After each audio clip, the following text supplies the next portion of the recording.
Hey guys, welcome to an academy. So this is the daily analysis of the Hindu for today. That is the 6th of February 2017 and will be presented to you by me, Dipanshu Singh. Well, if you wish to read more about me, you can go through this slide. You can also follow me on academy on this link to get updates on my courses and on my videos. And do rate and review the course and recommend each and every video. So the practice question today is, which committee has been constituted by the union government to prepare a yoga protocol for diabetes control? So these are your options, and the answer for yesterday's question is the option was actually D, none of the above, because this DARPG is the Department for Administrative Reforms and Public Grievances under the Ministry of Personnel, Public Grievances and Pension, has actually started this Twitter Seva. The Twitter handle is known as DARPG Seva, and this basically aims to address issues relating to the DARPG like public grievances and administrative reforms, and the Twitter Seva will also enable this to reach out to common public and various stakeholders for facilitating the redress of grievances and other issues of importance relating to the department. So the first news is related to ISRO's launch of 104 satellites, of which 88 will be from US using the PSLV C-37, that is the workhorse of ISRO on Feb 15, and only 3 of them is in the Indian satellite. So no space agency in the world has launched this much, these many satellites in one go ever, and it will carry India's main satellite for the remote sensing, that is Cartosat-2, and which has a very high resolution Earth observation weighing 650 kg, and 2 other satellites, that is INS-1A and INS-1B, each weighing 10 kg. Apart from that, 88 CubeSats are part of Earth's observation constellation of 100 satellites and are called doves, as they are collectively known as Flock 3P. And Cartosat-2 is the main passenger of this and will be the 4th in the Cartosat-2 series. Basically, they are used as a very high resolution Earth observation satellite. And INS-1 will carry 2 more. It will carry 2 more Indian satellites, nano satellites, that is INS-1A and INS-1B, each weighing about 10 kg. They generally have a very short lifespan of 6 to 12 months, and the other co-riders are CubeSats, specialized satellites from customers like Israel, UAE, Kazakhstan, Netherlands, Belgium, and Germany. And as I already told you, that no space agency has ever launched these many satellites in one go. The highest record is of Russia right now. Now, committed to ending triple talaq. So, Union Law Minister has stated that the central government is committed to end triple talaq, which is not related to religion but denies, respect and dignity of women, and termed it as evil social practice. He said worship and social evil cannot coexist, and the center may raise the issue in Supreme Court post UP election, as right now there is model code of conduct which is in place, so they cannot raise these issues for violation of election principles. So they are actually hoping to raise this issue in Supreme Court post elections on 3 points of justice, equality, dignity of women. Now, Aadhaar linkage to school subsidy scheme has actually worried the HRD ministry. So, HRD ministry had expressed certain concerns in the recent interministerial meeting and asked for more deliberations on it before application.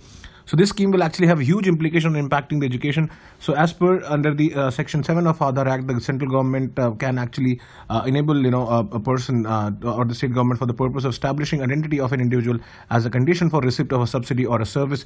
So, generally, the Supreme Court has raised some serious concerns on government making it mandatory for services to be provided, so that you need to have the Aadhaar enrollment compulsory. And then the central government has actually identified 31 schemes where the Aadhaar number can be used as identification for providing various benefits. Some of them are the National Food Security Act, supplementary nutrition to children below the age of 6 years, along with monthly honorarium of Anganwadi workers under the ICDS, and the subsidy under the Pradhan Mantri Awas Yojana Gramin and the MG Narega, that is Mahatma Gandhi National Rural Employment Guarantee Act. Now, this is international news. So Delhi Dhaka push for Ganga Basin project. So the Bangladesh and the Indian government have held talks on the Ganga Basin development project, which is a very ambitious project for both the countries, especially for Bangladesh, as it's the lower riparian state which generally gets affected with the flow of the river. So the project is expected to feature prominently on the agenda of the Prime Minister Sheikh Hasina's visit next month's visit to India, which is yet to be finalized. So some of the issues are the navigation and irrigation. So Ganga Basin Development Project will help the agriculture and the river navigation and revive the river economy. Apart from that, joint dredging and development activities in the basin area are also part of the project. And former Bangladeshi ambassador Mohammad Zamir, who is actually a specialist on the issue, said that Bangladesh needs India's support to build a new Ganga barrage on its territory to operationalize the scheme. And for also the joint development, the main component of the Ganga Basin development is the issue of joint development and management. Apart from that, Bangladesh needs a new Ganga barrage to hold water release from the Farakka barrage. So this Farakka barrage will actually constructed, if you go in the history, after a lot of requests from Bangladesh, because there was a lot of flooding and which was caused earlier. in Bangladesh, which destroyed their economy and some of the agricultural land. So this Farakka barrage actually helped, controlling some of the waters from the Indian side. So the proposed barrage would actually provide a solution to, and this barrage will actually provide a solution to some of the, region which are drought and arid in the Bangladeshi territory that Dhaka blames on the Farakka barrage in India. And once completed, the Ganga barrage can hold water for the lower riparian system in the lean season. And apart from that, a Ganga Basin Development Project can become a major achievement for the Prime Minister of Bangladesh before the next election, which is due in 2 years. And if you look at the background of this information, the Ganga Basin Development Project was first conceived during the UPA rule, and it came up for discussion during Prime Minister Dr. Manmohan Singh's Dhaka visit in 2011. So during the UPA's government, there were actually a lot of efforts made to better the relations between two countries, but then there was obviously issue of Teesta water and the concerns which was raised by West Bengal government against that deal. Now, apart from that, Myanmar army has committed crimes against humanity. This is as per a report by United Nations Human Rights Office. So this is in context of the persecution of Rohingya Muslims. So Myanmar security forces have committed mass killings and gang rapes of Rohingya Muslims and burned their villages since October in a campaign that probably amounts to crimes against humanity and possibly ethnic cleansing. So a lot of children were killed. Witnesses have testified of the killing of babies, toddlers, children, and apart from that, burning of entire villages and the devastating cruelty to which these Rohingya children have been subjected is unbearable. And around 66,000 people have fled from the Muslim majority northern part of the Rakhine state to Bangladesh since Myanmar's military launched a security operation in response to attacks on police border post on 9th October. And the UN Humanitarian Office has recently put the figure around 69,000. So this has been a very developing story. A lot of times it has come in news. So this is actually a move which can actually, this report can actually make these security forces accountable if there is a resolution against them. Now, the business page news is that will the budget, the provisions in the budget which are introduced will actually help in doubling farmers' income. So this issue, needs a certain bit of analysis. So generally, what happens is the income farmers include the net receipts from cultivation, farming, and non-farming business and income from wages.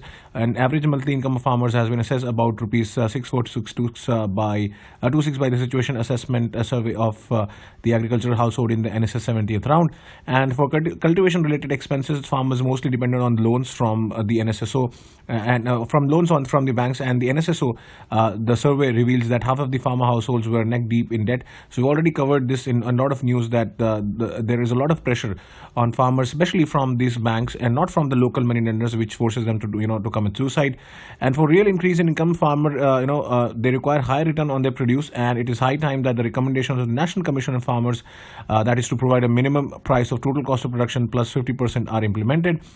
And as far as the farm loans are concerned, the agricultural credit is mostly netted by large companies, and also nearly 50% of the farmers are women, and therefore most of their work is not even recognized. And unless the land titling recognizes female ownership of land cultivation, half of India's farmers cannot claim institutional credit, and agriculture will also have to grow at 12 to 14% to realize such rise in earnings. Now, the problem of economic viability of farming is also one of the rising input prices, such as for fertilizers, pesticides, and seeds. Further, protectionist barriers for Indian farmers are much lower now, and there is a little increase in expenditure for agriculture. But then there are certain welcome steps in the budget. So expansion in the coverage of the national agriculture markets, that is CNAM, and the subsidy hike of 6% for the phosphate and potassic segment. And budget announced higher allocation for agriculture credit, including projects like MG Narega. Then NABARD welcomed the hike in the corpus of long-term irrigation fund by another 20,000 crores, taking the total fund size to rupees 40,000 crores. And the next news is that an Indian subprime crisis is making. So Indian corporate sector is basically facing the challenge of balance sheet issues regarding the NPAs, and the fact that needs to be looked is whether these firms were financially healthy enough to take loans at first place, and other is the amount of loan taken in particular year. So an unhealthy firm is which does not cover even in interest payment. They should not be they should not actually do not give loans, as they are not sure of the they're sure shot for the recipe for disaster. So what happened in the US subprime crisis was that there were loans given to people which were not credible enough to return it back. Basically, it was a Ponzi households, and there is a certain striking similarity between the US loan dispersed and in US and now in India to corporate sector. If you look at the Kingfisher issue, and apart from that, a lot of big defaulter companies in India. So health of a firm is measured by the ICR, that is the interest coverage ratio, which is the ratio to net profit to interest payment done on past debt. So if ICR is less than 1, means it is not even making such profit to repay the interest on the loans taken, let alone the principal amount. And most of the burdens of these NPAs are borne by the public sector banks since 2011, as opposed to private sector banks. While the banks have knowingly put themselves in correct situation, the real culprit are the big borrowers and the prompters who are not paying up as promised, and the government, instead of being strict on defaults, is expecting the central bank to write off these loans and inject liquidity into the banking sector. So this will actually only give fillip and promote the habitual defaulters and to default with impunity and without any fear of prosecution. Now, employees were to pay tax on gifts worth more than 50,000. So the Finance Bill has introduced an amendment to Section 56 of the Income Tax Act, which delineates the tax treatment meted out to income from other sources. So there will be a tax on gift. So earlierly, what happened, there was a provision that if you give a gift to an individual above 50,000, then it will be taxed. But that did not apply to companies. Now the companies also, company employees receiving large, gifts, which is amounting to more than 50,000 rupees, have to pay they have to pay tax now. Now it has been made applicable to companies as well. And non-cash gifts is that, according to tax experts, a large number of companies reward or compensate their senior employees with non-cash gifts, which will now be taxed. And there was a need to, because to continuously update the provision of the Income Tax Act, since people are always looking for ways to bypass and evade taxes, even though there are certain exemptions now in the new budget for the income tax bracket. So, interesting bit of news. So, Chennai and Mumbai have high wind energy potential. This is as per a study by IIT Bombay. So, Chennai and Mumbai seem to have the highest potential to harvest wind energy during the time when the wind energy potential is very high. That is the active period during the monsoon because of their coastal location. So, that is the biggest advantage. So, these both cities have predominantly higher than average wind energy potential during the active period compared with the break periods. Since they are also the coastline cities, the surface drags exerted in the wind flow is the least. So, this is why this is important. And also that these two cities are predominantly closer to the onset location of southwest monsoon winds. So the researchers actually studied the strength of the southwest monsoon wind during the time of the monsoon and called the period when the wind energy potential is high, which is known as the active period, and the period when the wind energy potential low is called the break period. So the high wind energy potential during the active period also coincides with more rainfall, and there is a less rainfall and less wind energy potential during the break period. So interesting bit of news which can actually increase the count and the amount of renewable energy potential in India. So this is it for this video, guys. So till next video, I hope you have a good day, and thank you so much.